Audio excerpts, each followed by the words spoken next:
Hi everyone, welcome back to my channel. तो मैं मेरे एक्सपीरियंस के हिसाब से एमजीएम मेडिकल कॉलेज में इंटर्नशिप का एक पूरा रिव्यू दूंगी। तो लेट्स जस्ट स्टार्ट। तो सबसे पहले बहुत लोगों का सवाल होता है कि यहाँ पे कोई ज्वाइनिंग फीस होती है क्या, क्योंकि इट्स अ डीम्ड कॉलेज। तो नहीं, यहाँ पे कोई बिल्कुल ज्वाइनिंग फीस नहीं होती। हमें बस एमएमसी की तरफ से जो लेटर आता है इंटर्नशिप अलॉटमेंट का, वो लेके जाना होता है। एंड जो कुछ भी डॉक्यूमेंट्स की लिस्ट में जो आते हैं, वो डॉक्यूमेंट्स और एमएमसी का लेटर लेके आप कॉलेज में जाओ, आपको ज्वाइनिंग मिल जाएगी। एंड हाँ, स्टाइपेंड भी मिलता है, पूरा 18K स्टाइपेंड हमें मिलता है। जितना आईएमजीस को मिलता है उतना ही हमें भी स्टाइपेंड मिलता है। तो मैं मेरी पोस्टिंग ऑर्डर लेके ही बैठी हूँ, तो मैं आपको एक एक पोस्टिंग के हिसाब से एक आइडिया दूंगी। तो मेरा सबसे पहले कम्युनिटी मेडिसिन का पोस्टिंग था। एंड कम्युनिटी मेडिसिन का डिपार्टमेंट ही सारा पोस्टिंग ऑर्डर वगैरह बनाता है। तो जून सेशन टोटल वहाँ पे 11 सीट्स है। जून सेशन में 9 लोग ज्वाइन होते हैं। एंड देन जनवरी में 2 लोग, ऐसे टू हाँ, 2 पार्ट्स में जहाँ पे स्टूडेंट्स आते हैं। तो अभी जून में 9 सीट्स होंगी। एंड हमारा जो रोटेशन है वो ऐसे ग्रुप्स में डिवाइड करते हैं, 9 लोगों को, 9 लोगों को। जैसे कोई 2 हो गए और कोई 2 हो गए और 3 हो गए और 2 हो गए, और उनको अलग अलग साइकिल में डालते हैं आईएमजीस के साथ में। जैसे मैं और मेरी को इंटर्न, हम दोनों को पीएसएम में डाला था। बाकी 3 लोग जो थे वो उनका सबसे पहले ओबीजीवाई में उनको अलॉट किया था, फिर कुछ 2 लोग मेडिसिन में और 2 लोग सर्जरी में। तो हमें ऐसे आईएमजीस के साथ में हर रोटेशन में ज्वाइन करते हैं। तो सबसे पहले मेरा कम्युनिटी मेडिसिन था। एंड कम्युनिटी मेडिसिन में पहले 2 वीक्स तो हमें डिपार्टमेंट में जो योगा होता है उसमें भी डिपार्टमेंट में रुकना पड़ता है। एंड एक डिपार्टमेंट की पोस्टिंग होती है उसमें भी। तो डिपार्टमेंट में कोई ज़्यादा काम नहीं होता, बस जो भी जेआर्स बोलेंगे वो करो। And we have to stay there from 9 to 5, which is very boring. And then फिर हम बाहर जाते हैं आउटर विलेजेस में, जैसे कि दौलताबाद हो गया, खुलताबाद, सिविल हॉस्पिटल वहाँ का, संभाजी नगर का, एंड गांधीली हो गया, अजब नगर हो गया। ऐसे 1 या फिर 2-2 वीक की यहाँ पे हमारी पोस्टिंग रहती है। एंड यहाँ पे बहुत जगह पे तो मेडिकल ऑफिसर रहते हैं। तो हमें कुछ नहीं, बस उनको ऑब्जर्व करना होता है। हमें पेशेंट्स भी देखने मिलते हैं सिविल की पोस्टिंग में। हम ओपीडी में बैठ सकते हैं, हम खुद से ओपीडी निकाल भी सकते हैं। एंड या पीएसएम की पोस्टिंग में ये मतलब डॉक्टर जैसी फील आती है। एंड बाकी जैसे वो ख़त्म तो जल्दी हो जाता है। जैसे अब हम कहीं बाहर पीएससी में गए, तो 9 बजे कॉलेज की बस आपको लेके जाएगी। आप 9:30 बजे तक या फिर 10:30 बजे तक, डिपेंड्स ऑन डिस्टेंस कितना-कितना है, वहाँ पे पहुँचोगे। एंड फिर वहाँ पे आप मोस्टली 1 या डेढ़ बजे फ्री हो जाते हो। देन फिर कॉलेज की बस आपको लेके आएँगी, आप खाना खाओ और फिर उसके बाद आप घर नहीं जा सकते। आपको 9 to 5 वहाँ पे बैठना ही पड़ेगा। 5 बजे के पहले वो छोड़ते नहीं है, व्हिच इज़ वेरी बोरिंग। तो बस यही एक हाँ, ड्रॉबैक है पीएसएम की पोस्टिंग का कि चाहे आप जल्दी भी छूटो, चाहे आप 1 बजे फ्री हो जाओ, चाहे आप डेढ़ बजे फ्री हो जाओ पीएससी से, आपको 5 बजे तक बैठना है। बाकी 5 बजे के बाद कुछ नहीं है, बस आप आपका कर सकते हो। उसके बाद मेरा स्टार्ट हुआ मेडिसिन। तो एक यहाँ पे पोस्टिंग्स ऐसे होती है, एक मेडिसिन मेजर एंड देन उसके साथ में माइनर सब्जेक्ट्स। जैसे जनरल मेडिसिन ये 6 वीक्स का होता है। एंड उसके साथ में जो माइनर्स होते हैं उसमें dermatology, casualty, pulmonary medicine, lab medicine, psychiatry, ऐसे बाकी छोटे-छोटे पोस्टिंग्स होते हैं।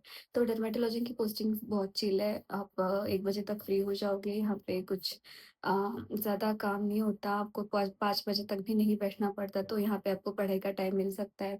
कैजुअल्टी में डिपेंड्स करता है कि कितने लोग हैं। अगर आप ज़्यादा लोग हो, क्योंकि कैजुअल्टी में पूरे 24 आवर्स का होता है, तो फिर आपको 24 आवर्स डिवाइडेड बाय जितने भी लोग हैं उतना डिवाइड करना पड़ेगा। और एट अ टाइम 2 पीपल्स रहते हैं। मतलब अगर समझो किसी का 1 से 2 है, 1 बजे से 8 बजे तक, या फिर सुबह 6 बजे से 1 बजे तक, तो फिर उसमें 2-2 लोग ऐसे चाहिए, तो फिर आप उसके हिसाब से डिवाइड कर सकते हो। और maximum to maximum 6 to 8 hours की शिफ्ट आती है।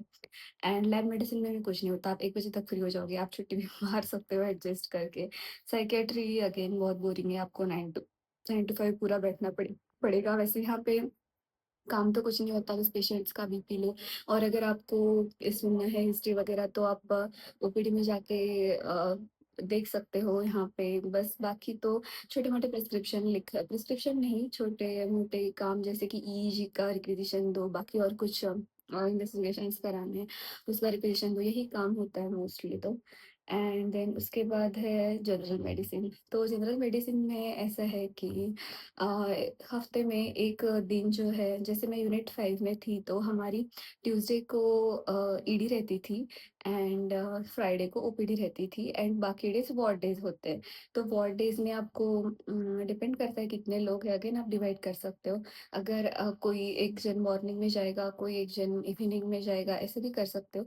तो बेसिकली वो राउंड्स होने के बाद में यूनिट 5 में ऐसा था कि राउंड्स अटेंड करने पड़ते थे, तो हर किसी को जाना पड़ता था एंड देन शाम में फिर आप डिवाइड कर सकते हो। तो फिर वो राउंड्स के बाद जो भी वर्कअप होता था, वो हमारी जेआर जो थी, वो ग्रुप में डाल देती थी, "आप जाओ, आप सैंपलिंग करो, आप वर्कअप करो एंड देन आप घर जाओ।"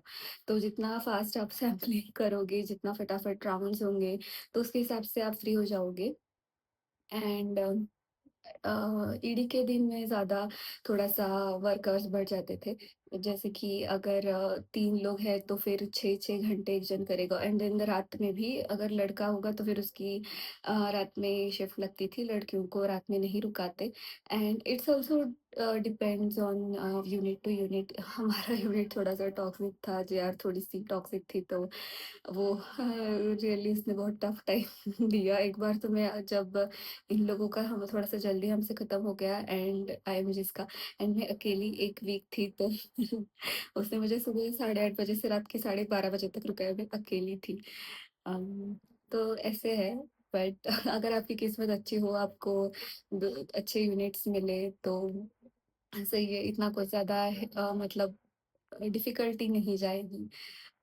एंड ओपीडी के दिन में आपको 9 टू 5 रुकना पड़ेगा एंड उसके बाद जो भी पेशेंट्स एडमिट होंगे ओपीडी में, उनका सैंपलिंग करो एंड देन घर जाओ। तो तो फिर उस पे डिपेंड करता है आप कितना फटाफट काम करते हो, उसके हिसाब से और कितने फटाफट पेशेंट वार्ड में आते हैं, तो उसके हिसाब से फिर आप जल्दी फ्री हो सकते हो। तो मेरा ही मेडिसिन थोड़ा-सा हेक्टिक गया, बाकी लोगों का बहुत चिल गया क्योंकि यूनिट्स अच्छे थे, रेसिडेंट्स अच्छे थे।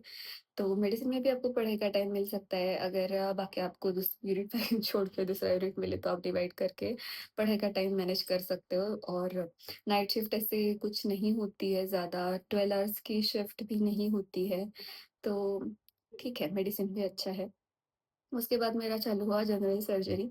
जनरल सर्जरी मेजर जो है वो अगेन 6 वीक्स का है एंड यहाँ पे जो आईएमजेस है उनका क्योंकि हमसे पहले स्टार्ट होता है तो यहाँ पे सर्जरी के 5 यूनिट्स हैं तो उन लोगों को अलॉट कर देते हैं एंड देन सुपर स्पेशलिटी के भी 3 यूनिट्स हैं जैसे एंडोस्कोपी हो गया, फिर प्लास्टिक सर्जरी हो गया, फिर नेफ्रो हो गया। तो फिर वो यूनिट्स तो सारे अच्छे हैं, उसमें भी आप ऐसे सुबह जाओ वर्कअप करो, शाम में जाओ वर्कअप करो एंड देन मेडिसिन जैसे ही बिल्कुल रिलैक्स। पर अगर आप मुझे हमने क्योंकि एंडोस्कोपी में डाला था सुपर स्पेशलिटी वाला तो हमें वहाँ पे तो कुछ ऐसे स्कोप मतलब सीखने को कुछ मिला नहीं जस्ट जो सर्जन्स थे वो एंडोस्कोपी करते थे, हमें उनसे नोट्स लेने पड़ते थे एंड रिपोर्ट्स टाइप करने पड़ते थे, ये हमारा काम था। ओटी में जाने का तो कुछ एंडोस्कोपी में मौका ही नहीं है। बट मोस्टली एंडोस्कोपी में भी हम 10 बजे वगैरह जाते थे and depending on the procedure हम 4 बजे या फिर 3 बजे अगर किस्मत अच्छी हो तो जल्दी छूट जाते थे। तो सर्जरी का ऐसा है एंड उसके बाद जो सर्जरी के माइनर है उसमें आते हैं रेडियोलॉजी, ईएनटी, ऑर्थोपेडिक्स, ऑफ्थल्मोलॉजी। तो ईएनटी में 2 यूनिट्स है उसमें भी आधे लोग जो यूनिट 1 में, आधे लोग यूनिट 2 में एंड ईएनटी में 1 दिन ओटी रहती है, 1 दिन ओपीडी रहती है। ओपीडी के टाइम बिल्कुल मेडिसिन जैसा 9 टू 5 ओपीडी में बैठो और फिर जितने भी पेशेंट एडमिट हो गए उनका वर्कअप करो एंड देन घर जाओ। तो ज़्यादा लोग हो गए तो आप डिवाइड कर सकते हो अल्टरनेट आओ वगैरह ऐसे। एंड ओटी के दिन भी डिपेंडिंग ऑन प्रोसीजर अगर 2 रहे तो फिर आप 1 बजे तक फ्री हो जाओगे, 2 3 वगैरह रहे तो फिर 2 ढाई वगैरह से बच सकते हैं। एंड देन ऑर्थोपेडिक्स में यूनिट 1 जो है वहाँ पे ज़्यादा पेशेंट्स एडमिट होते हैं तो और उनका ओटी टाइम भी ज़्यादा देर रहता है, तो वहाँ पे भी ओपीडी में 9 टू 5 सेम फिर पेशेंट का सैंपलिंग और फिर ओटी के दिन ओटी अगर अगले दिन रही तो फिर पहले दिन जाके पेशेंट्स का consent low and blood reserve करो वगैरह ये सब काम होते हैं। मोस्टली तो स सब सब डिपार्टमेंट में मोस्टली इंटर्न्स का काम सैंपलिंग है, रिक्विज़िशन देना है, पेशेंट को शिफ्ट कराना है एंड फिर रिपोर्ट्स लाओ, सैंपल्स हैंड रिन कराओ, बस यही काम है। कैजुअल्टी में ज़्यादा सीखने को मिलता है क्योंकि वहाँ पे आपको सूचरिंग करने मिलेगा, वहाँ पे ही आप राइल्स ट्यूब डालना, फोलिस करना बाकी सब सीख सकते हो। एंड देन फिर ऑफ्थेल्मोलॉजी में हर दिन ओपीडी रहती है, तो हर दिन 9 टू 5 बैठो, चाहे कुछ काम नहीं हो, चाहे आप कितने भी लोग हो, आपको वहीं पे बैठना पड़ेगा 9 टू 5 और आपको एसआर की साइन लेनी पड़ेगी रोज़ शीट पे। तो ईएनटी सॉरी ऑफ्थेल्मोलॉजी बहुत ज़्यादा बोरिंग है। एंड उसके बाद ओबीजीवाई 7 वीक्स का है एंड ओबीजीवाई में हफ्ते में 2 दिन एलआर, ईडी, ओपीडी सेम ही दिन रहता है। तो वहाँ पे 24 आवर्स डिवाइडेड बाय जितने भी लोग हैं उतने। So morning 8 to 8 and then रात में 8 टू 8 ऐसे। ओपीडी में 3 लोग बैठेंगे, लेबर रूम में 2 लोग रहेंगे एंड नाइट शिफ्ट के लिए 2 लोग आएँगे ऐसे। और फिर बाकी मंडे को ओटी रहती है तो उसमें भी आप डिपेंडिंग ऑन प्रोसीजर 9 से 2-3 बजे तक फ्री हो जाओगे। वार्ड के दिन 1 बजे तक फ्री हो जाओगे। एज़ सच ज़्यादा कुछ काम नहीं है बट काम नहीं भी होगा तो भी आपको रुकना पड़ेगा। बट जब मैं ऐसे बाकी कॉलेजेस का देखती हूँ तो उनके कंपैरिज़न में मुझे थोड़ा अच्छा ही लगता है। ओबीजीवाई यहाँ का बहुत ज़्यादा भी हेक्टिक नहीं है, सिर्फ़ हफ़्ते में 2 दिन होते हैं जो एलआरईडी ओपीडी के जिस दिन आपको ज़्यादा देर 12 आवर्स की वग़ैरह शिफ्ट करनी पड़ेगी। बाकी इतना वार्ड के दिन, ओटी के दिन ज़्यादा कुछ काम नहीं रहता। एंड देन उसके बाद है एनेस्थीसिया। एनेस्थीसिया 2 वीक्स का है, उसमें भी एकदम रिलैक्स है, आपको बस जाना है, शक्ल दिखानी है, सीनियर रेज़िडेंट की साइन लेनी है एंड बस you are done. And FMT में क्योंकि एफएमटी यहाँ पे ऑटोप्सीज़ वगैरह नहीं होती, तो आपको एफएमटी के लिए घाटी का जो यहाँ पे गवर्नमेंट कॉलेज है संभाजी नगर का, वहाँ पे जाना पड़ेगा एंड वहाँ पे 9 to 5 you have to be there. और वहाँ पे आपको ऑटोप्सीज़ देखनी पड़ेंगी और वहाँ पे जो भी रेज़िडेंट होगा उस टाइम उसकी साइन लेके एक पेज पे साइन लेके रखनी होगी। एंड उसके बाद है पीडियाट्रिक्स। पीडियाट्रिक्स में 3 है यहाँ पे वार्ड है, पीआईसीयू एंड एनआईसीयू। वार्ड में मोस्टली आप नॉर्मल वार्ड डेज़ पे 9 टू 1 फ्री हो जाओगे। अगर जिस दिन ईडी वगैरह रहेगी उस दिन वर्क आवर्स बढ़ जाते हैं तो रात को नहीं रुकना पड़ता, but you have to divide कि जो 8 टू 8 है उसमें 12 आवर्स का जो टाइम है मॉर्निंग 8 से लेके इवनिंग 8 तक, तो आपको 2 लोगों में से डिवाइड करना पड़ेगा डिपेंडिंग ऑन कितने लोग हैं। Half will come in from in the morning 8 to 2 और बचे हुए हाफ 2 टू 8 ऐसे। एंड पीआईसीयू, एनआईसीयू में क्योंकि वहाँ पे 24 आवर्स होता है तो अगेन जितने भी लोग हैं डिवाइडेड बाय वो टाइम। एक्चुअली मेरी एनआईसी में कभी ड्यूटी लगी ही नहीं, मुझे पीआईसीयू ही करना पड़ा एंड वहाँ पीआईसीयू बहुत चिल था। तो 6 आवर्स की शिफ्ट होती है मैक्सिमम एंड लास्ट में अभी ऐसा हुआ कि यहाँ के आईएमजीज़ का इंटर्नशिप हमसे पहले खत्म हो गया, तो फिर मैं तो 9 टू 1 ही जाती थी क्योंकि वहाँ पे ऑलरेडी पीआईसीयू में डीएमओ ड्यूटी मेडिकल ऑफिसर्स रहते हैं, तो और वैसे भी हमारा कुछ ज़्यादा वहाँ पे काम नहीं होता। तो बस यही है एंड मैं आपको बताती हूँ कि आपको इंटर्नशिप में यहाँ पे क्या-क्या सीखने को मिलेगा। आपको सुचरिंग मिलेगी, राइल्स ट्यूब डालना मिलेगा, फोलिस करने मिलेगा, उसके बाद आप रिक्वेज़िशन लिखने में एक्सपर्ट हो जाओगे, प्रिस्क्रिप्शन लिखने में एक्सपर्ट हो जाओगे, सैंपल्स लेने में एक्सपर्ट हो जाओगे और हैंड रन कराने में एक्सपर्ट हो जाओगे। ओवरऑल अगर बताया जाए तो इतनी ज़्यादा हेक्टिक नहीं है, अगर आप बहुत ज़्यादा मोटिवेटेड है कि हाँ, इसी इंटर्नशिप वाले अटेम्प्ट में ही नीट पीजी निकालनी है, तो ये कॉलेज अच्छा है। कुछ-कुछ जैसे मैंने बताया कि और जैसे इसका हो गया ऑप्थेल्मोलॉजी का हो गया, वो आपको 9 टू 5 बैठना पड़ेगा, भले ही आपको कुछ काम ना हो, तो अगर आप वहाँ पे बैठ के पढ़ सकते हो अ, ऐसे है। तो मतलब एक शॉर्ट रिव्यू दूँ तो अ, हाँ, पढ़ाई करने के लिए टाइम मिलता है, टॉक्सिसिटी या फिर एफएमजीज़ के अगेंस्ट डिस्क्रिमिनेशन ऐसे कुछ मुझे तो नहीं मिला, उल्टा तो लोग एफएमजीज़ की तारीफ़ ही करते हैं कि आप लोग ज़्यादा सिंसियर हो, यहाँ आईएमजीज़ के कंपैरिज़न में वगैरह ऐसे।